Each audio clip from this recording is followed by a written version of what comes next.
So here we are making new piston rings for bongo. The valve chest was a little bit worn, so I've reamed that out to a bigger size. So I've had to make new piston valves here. That's the piston valve with two heads, and it has piston rings that go on it, and I'm making the piston rings. These are unusual piston rings. They're called Clupet rings. And most piston rings are a ring with a gap in the end, and they leak a little bit as the gap appears. These are called Clupets, and they are a bit special because they go round twice. So there's the piston ring. You can see it's actually split in the middle there, as well as having a gap, but the ring goes all the way round, jinks across, and then all the way around again. So the idea is there's no gap for the steam to leak. So what we're doing today is to make Clupet piston rings, and as you can imagine, they're not very easy to make. In particular, getting rid of the gap that was in there when we start machining it. You'll see that in a moment. So what we've got here, this is the blank to make the piston. It's a tube I've machined already on the end of a big piece of stock. So the inside diameter is correct, the outside diameter is a bit left oversize. And what we've got to do, we've got to create that slot almost all the way around. And somewhere on here, there's a couple of little lines which I should be working to. Let's see if we can find them. They are here. So there's a couple of little lines. So the slot is going to go from one line all the way around to the other and not quite join in the middle. That is the beginning of the little bridging piece that goes from one side to the other.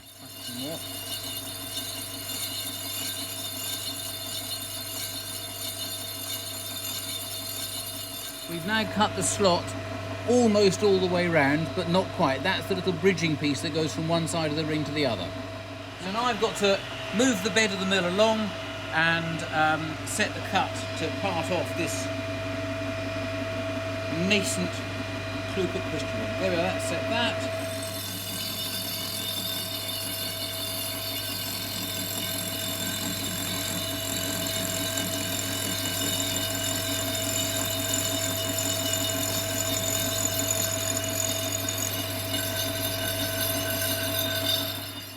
So here is the Clupet piston ring blank, you might call it, or the next stage. So we've now got the little groove all the way around, only a 64th of an inch or 15,000th of an inch, 0.4 millimetre I think that might be. And that's almost all the way around, and now we've parted off. So now for the next stage. So what we now have to do is to mark out where I'm going to put the little cuts to make the little V-shape end. So I've got a protractor, a little metalworking protractor here. I'm going to line that up very carefully with the end there and hold it nice and square and do this with the scriber.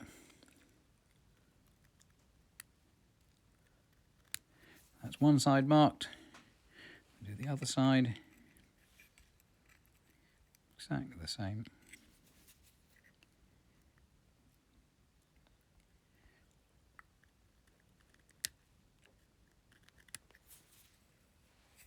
So you can now begin to see the little shapes. I've got to cut down there and cut down there.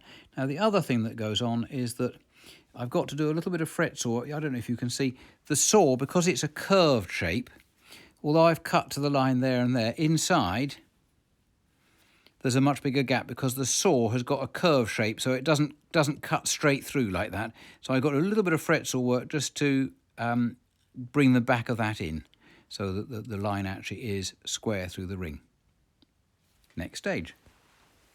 So I'm just going to use this. This is my mum who used to make jewellery. It's a piercing saw, it's called, by a jeweller. It's a fret saw really, and it's got the tiniest blade you've ever seen. We've actually got some smaller ones, but that's the blade. And I'm going to just take out that little curved segment inside there with the fret saw. It takes a little while to get started because it's a perfectly sharp edge in the back. I just go the wrong way. So saws like this work towards you, but it won't come towards me just yet, because that's it. How they go. So now I'm just going to another little look.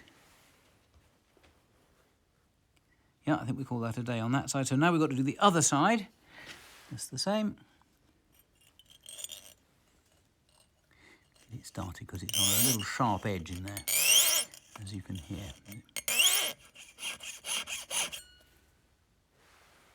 That'll do probably. So now those little saw cuts go straight through rather than being on a curve there. So the next thing I've got to do is to cut along that little line and that little line there, which I can hardly see, but they're there. Don't know if you can see them in the light. I'll move it around, maybe it'll catch the light somewhere. So for that job, I've got a very cute little saw. It's called a razor saw. It's extremely thin and it's got incredibly fine teeth, and I have to use it very slowly because I don't even know if it's a high-speed steel blade. It's probably carbon steel blade, so if I go too fast it will blunt it rather quickly. I could use the piercing saw, but I think there's a risk of breaking more blades than it's worth. So now I've got to try and cut down here. So the first problem is to get the cut started in the place that I want it to be.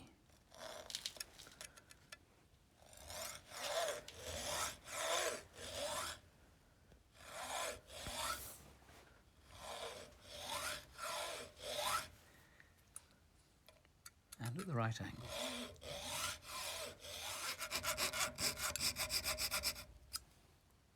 I think that will just, the little tiny bit in there, I think that will just break through now. Done. So that's now clear. Now you can see half a ring. Now to do the same on the other side. Do that side there.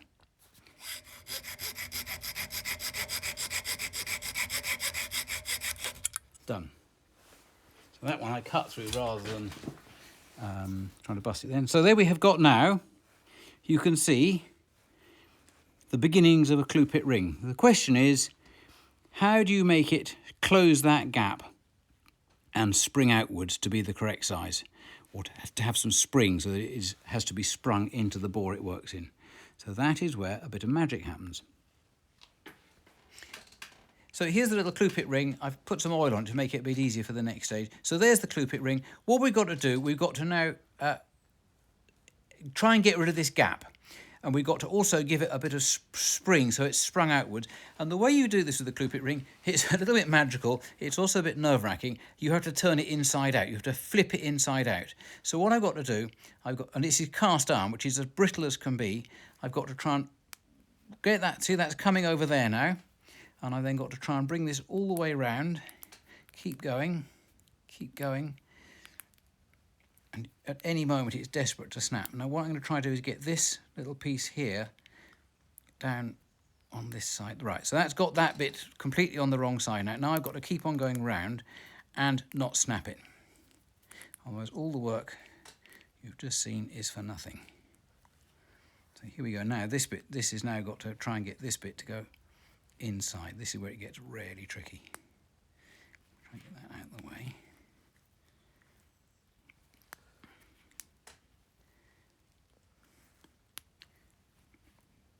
Right, that's now just about, that's now got that one in there. Now I've got to let this ping out, and I'm going to do it, try and do it gently so it doesn't bang out and maybe try and snap itself doing that. So I don't know if you can see it, it's just coming through now. There we are. So that is now one inside out Clupet ring. And you might wonder what I'm going to do next. The next thing is we're going to force it open on a little sizing bit of tool that I've made. We're going to force it open a bit, and then we're going to heat treat it to let all the stresses out so it'll then relax in this funny shape, and then we'll have to twist it back again. But there's one little thing to do before then. I don't know if you can see in here, you can just see the remnants of where that the circular saw, the slitting saw was coming. So I'm going to do a little bit of tidying up just in here and just in, you can hardly see it. I'm going to do a bit of tidying up with a needle file. So this is the little mandrel here. Its size is 1.022 times the original inner diameter of the ring. So you obviously have to work out some sizes to suit the rings you're making. So this is 1.022 times the diameter of the inner ring. So it'll stretch it just a little tiny bit. So that'll go on to there. I hope. There we go. Return it.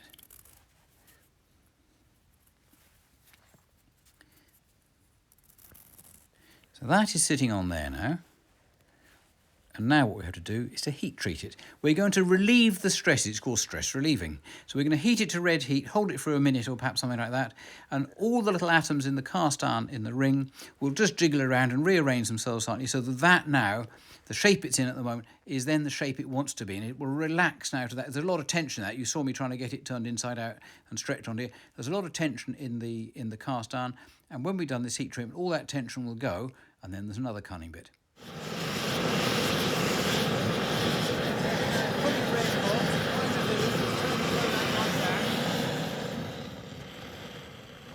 Just let it sit there for a minute or two. I think probably it's only a very thin bit of cast iron. It's probably stress relieved itself already.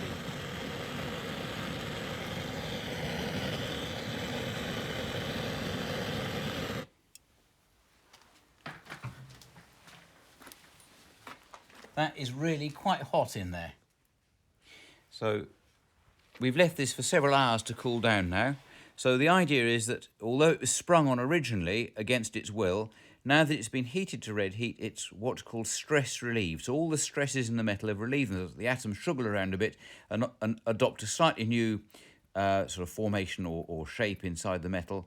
And so the metal now, you can see there's no spring in it at all. So that is now to a larger size. And also these are now relaxed like that. So when we put them back and turn it inside out again, they will now be trying to spring to close the gap that was there before. Now I've got to try to get it back. I've got to flip it over again, which is almost as heart-stopping as the other version. So I've got to lift this, get that bit started there. Can't remember how I do it. I think I find it more control to pull it towards me. That's got it started.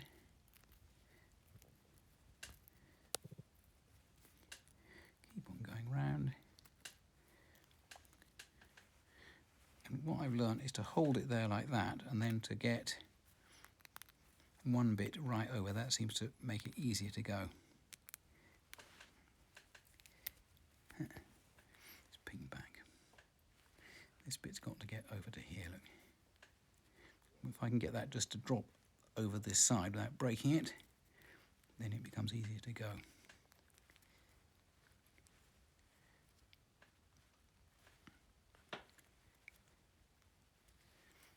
They're a bit small, these rings. Bigger rings would be much easier. Right, let's see if we can get that to hold there. Drop that bit down where it's meant to go. Let it go down there. Yeah, right, now it should. That's now gone where it's meant to be. Now let's see if I can keep going round. The last bit is the tickly bit. Yeah, it's just tucking under now, see? Right, and again, I'm going to let it go really gently so it doesn't ping and sort of shatter itself. I'm sort of going to I'm going to surround it with my fingers to try and just cushion it a bit.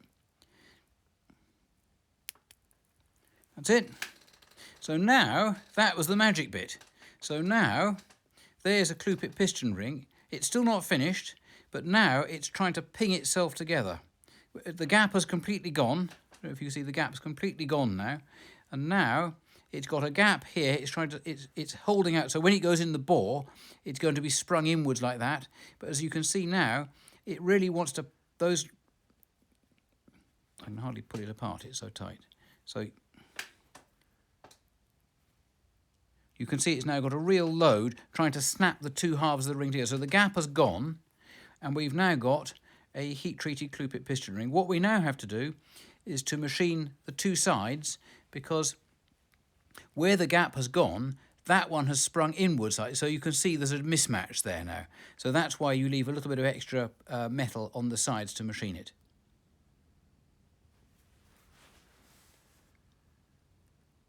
Cast iron is full of graphite. Graphite is an excellent lubricant, and that is why piston rings are made from cast iron, because it's one of the few materials that will put up with this motion and the arduous conditions that piston rings work in. So I've just got to, in order to squeeze the ring in enough to go into the next process, I've got to just take a little tiny bit off the ends of the rings there and there. I'll do that with a tiny file, and so as not to damage the rest of it, I've got a little bit of brass I can just wedge under there. So that now forms a little bit to stop my file running onto the rest of it. I get the right file. Yeah, that's it. So I'm going to hold it down. I'm going to just take a little bit off the end here. See, that bit of brass is holding the ring so I don't damage it. So I'm just going to take a little bit off there. So that has just left it a little bit of room to compress. It's just taking a little bit off it there. So the question now is, can I get the ring to go into the widthing chuck to take the little bit off each side in order to get it to the correct width? So here we are at the lathe, and we're now going to machine the width of the ring to get that to the correct dimension. So I've made this little, I call it a widthing chuck maybe, and it's really just a little bit of tooling machined up out of a bit of iron. And the idea is I'm going to put the ring in here, and it's going to hold the ring to run it nice and true. So I've first of all got to try and get it to run in there. I can sort of twist it in probably. So I'm going to go in. Yep, got to get that bit in too. So a tiny thing I've done on this is, in order to try and get the ring an even thickness all the way around, for the machining the first side, because there's a little step where the gap is, which is where the thickness of the sitting saw was, I've got a little tiny shim of brass which I'm going to put in down there on the side opposite it, and that is half the thickness of the slitting saw. So the slitting saw is 15,000th of an inch, and that is 8,000th of an inch, and that'll just help to even the ring up. Then we'll push it in like that. And what I'm going to do, I'm going to just tap it into place with a gentle hammer, a soft hammer. So here we go. Right, so that is in there now, in there. And I'm going to take a little tiny skim off the front face here, just to get it level. So we start the lathe.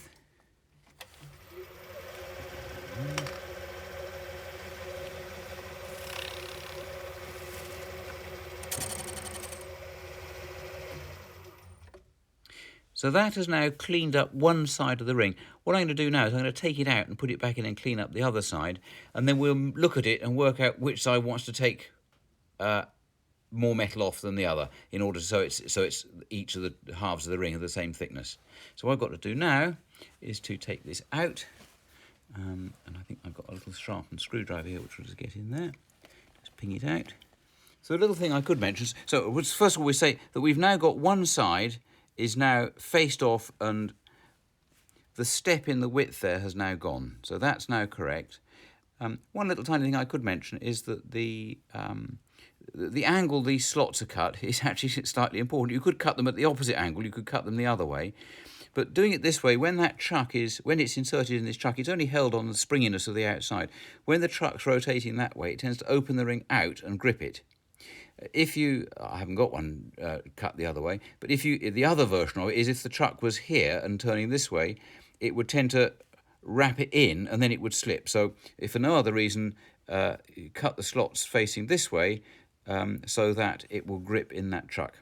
So we face off this side and got it nice and flat now. So now we can turn it round in the chuck and face off this side now.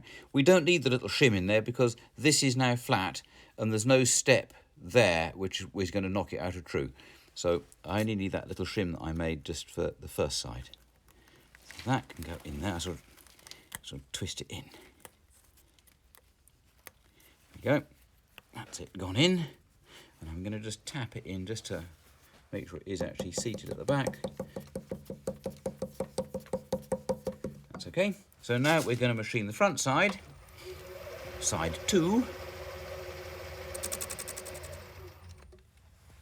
So that's completely cleaned up that side now. So what I'm going to do now is to take it out of the lathe, and there's quite a bit to go off it. When it gets down to that is actually set at the correct width, that face there. So if I face down to just touching that face, it'll be pretty much exactly correct. However, I want to make certain it's even.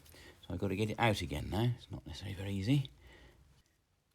So the thickness of the ring is 0.158 of an inch. We want to end up down at 0.125, which is 1/8 of an inch, which is the width of the grooves. So we've got to take off 33 thousandths of an inch. But what I want to find out first of all is I want to find out how thick that is and how thick that is. So I'd end up with an even ring. So if I just do that and measure that, so that side has got 82 thousandths of an inch on it, and this side here has got 80. I've got a bit of muck under that. About 80,000. So they're actually pretty similar. So what we want to do, they're so similar, it's not worth worrying about it. So what we want to do at the moment, we want to take off overall 33 thousandths of an inch. So what we could do is we could take off 15 off one side and then 15 off the other, and we'll be pretty much there. So we have now got the ring faced on both sides, and now we can measure it.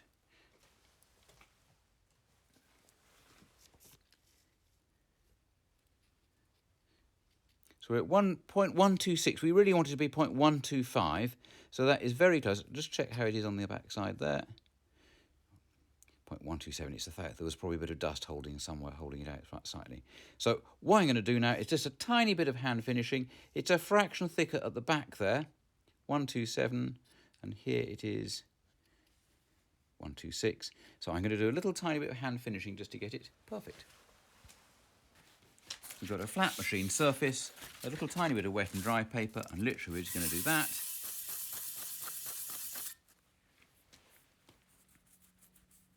going to clean, check it again with a micrometer, and we should find now that we are, get the muck out from underneath it, coming down to exactly 0.125, and check round at the back.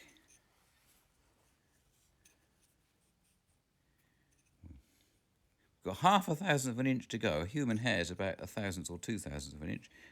I think we just call that. That is accurate to within the tolerance. We're accurate to within 1/1000 of an inch. So now, the last thing to do is we have to machine the outside diameter to be the finished diameter for the cylinder it's going to work in. That's the next job.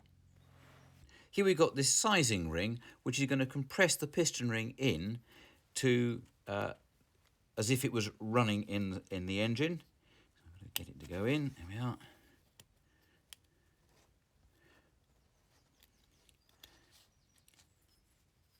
So that's now holding the piston ring at its compressed setting, and we're now going to put it in this next little bit of tooling here.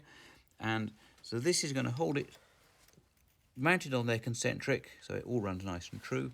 And then we're going to clamp it with this special bit here. So we're going to clamp the piston ring on its end faces. So we're going to hold it like that so we can get at the outside face to machine it back to the final diameter that it's going to run at. And then it'll actually be round as well as being a bit dusted up by all the heat treatment we did. So just knit that on there to hold it. That's now held the ring on the end. Then we should be able to slip this off. Famous last words. There we are. So the ring is now held in there, and you'll see that it's held. There's the ends of it. You see the little gaps are all nice and tightly held up. So now that's sprung inwards as if it was running in the cylinder. Now we can machine the outside to the diameter it's going to run at.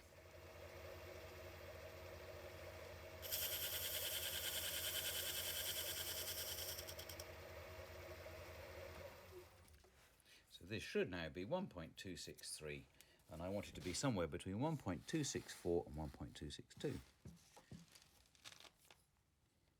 Where are we? 1.263. I think we call that pretty much perfect. There we are, 1.263 is what it's sitting at. So that is now the outside diameter of the ring turned, and what we can now do is to take it out of the little fixture. So get the spanner, let's take this out of the way. And now, when I undo this, you'll see it'll spring out because that's the size it wants to be. Undo that, there we are. You see the gap up here? So that now, let's take that off. You saw how it was being clamped on its end faces to hold it in. That's the sort of end washer that clamps. So now it's obviously loose on that bit there. And that is the finished Clupet piston ring. And when it's like that and held in the bore, it is going to be perfectly round because we've just machined it on the lathe. One finished Clupet piston ring. When it goes in like that, I've even filed all the little angles pretty much spot on, I think. So that now is one of 8 that I've got to make.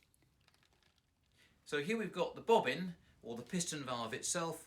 So there's 2, one for each cylinder, and each one's got 2 ends, and each end has got 2 piston rings for it. So that's why we've got to make 8 of these little Clupet rings. Here's the Clupet piston ring, And that will then, we'll just put a trial fit. Oh, so this is the one to go in the left-hand cylinder of Bongo. And these two little holes are just so I can put a long screw or shaft with a screw thread on it to pull them out. Otherwise, you can't ever get them back out again. So that can now just go in here. So I can hold the ring. The pointy bits actually make quite good little grippers. And just slip the ring onto its thing. So the ring now sits in there. And then it can be squeezed into position. There's a bit of muck in there stopping it going in, but it will then, when it's running in the engine, it forms a complete double ring round, and obviously it's more compressed when it's in that gap essentially disappears. So that should be completely steam tight, and there's 2 on each one. Clupet piston ring on piston valve ready for fitting. Only 7 more to make now.